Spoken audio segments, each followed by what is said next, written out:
Hi guys, and welcome back to Keep Smiling Adventures, and today we are going to be going over the Downs overnighter. Every time we come back off one of these official routes, I try and make this little video where you can have all the details, everything you need to know, what it is like to wild camp, what is the route like, what to expect, and just generally everything you need to know. I will also be giving it a difficulty rating out of 10, 10 being the hardest, 1 being super easy, and I will also be giving it an overall rating with about how good it is. So 10 being really good, go do it, and 1, don't even bother. Right, let's get into this video.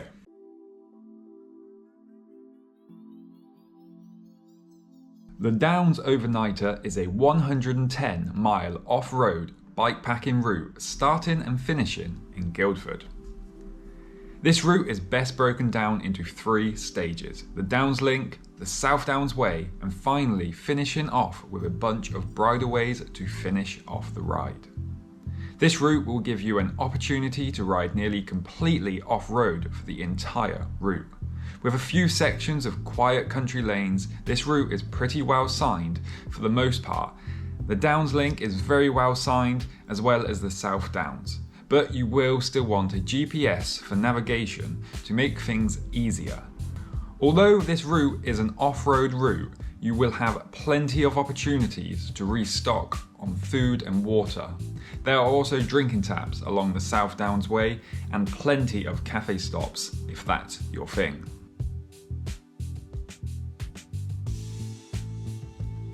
This route is a great beginner route as it's not overly long and not overly hard. For the first 40 miles, if you are starting at Guildford, are completely flat. As you follow the Downs Link, which is an old railway line, all the way down to the south coast, where you can enjoy a quick swim and some fish and chips. Although the ride is very simple and fairly easy, you will still have to conquer a good section of the South Downs Way, so make sure you are ready for around 30 miles of very steep and grueling terrain of this 110-mile route. After finishing the only really hard part of this route, the South Downs Way, you will get to enjoy lots of nicely flowing single track and bridleways all the way back to Guildford, with minimal climbing and all fairly straightforward to ride. However, do note that you will need to be able to pick up or be able to push your bike up a flight of stairs on this route. This also makes a great choice of route if you are a beginner, as it is always fairly straightforward to get back to built up areas if you need to.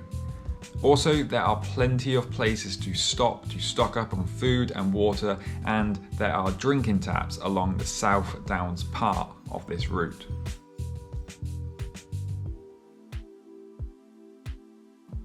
Honestly, the best bike for this route is really whatever you have. As long as you can get 38mm tyres, probably even 35mm would be fine, and a really easy gearing for the South Downs section. The South Downs Way is going to be the hardest part with the roughest sections, but for the most part it's fairly straightforward to ride. Just beware that the descents are steep and it can become slippery in places when wet.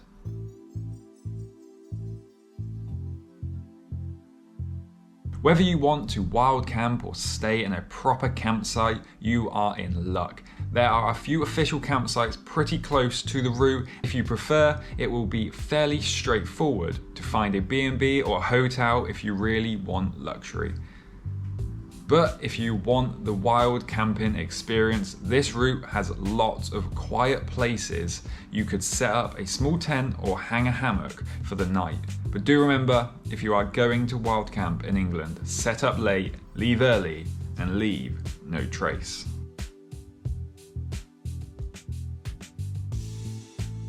The difficulty of this ride is only going to be a 3 out of 10.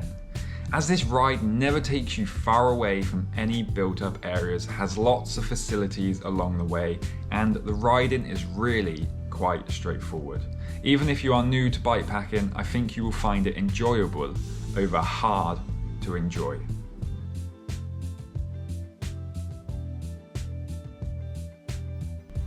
My overall rating for this route is going to be a solid 7 out of 10. If you are looking for a tough challenge, this is not it. But if you want a simple, enjoyable 1 or 2 nights under the stars with some easy-going riding, then this route is perfect. It's a simple route at heart with a little test in the middle, so you really feel like you've achieved something once you get back home.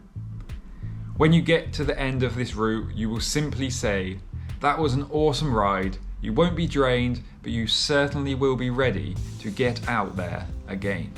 Right guys, that was a quick overview and everything to expect from the Downs overnight route. I had a lot of fun riding this route. It was such a pleasure just to get out, have a nice couple nights under the stars, all very relaxed riding. Nothing too brutal, nothing too challenging, but just an enjoyable bike packing route. I really recommend going and checking that route out because it's just such a relaxing, enjoyable ride.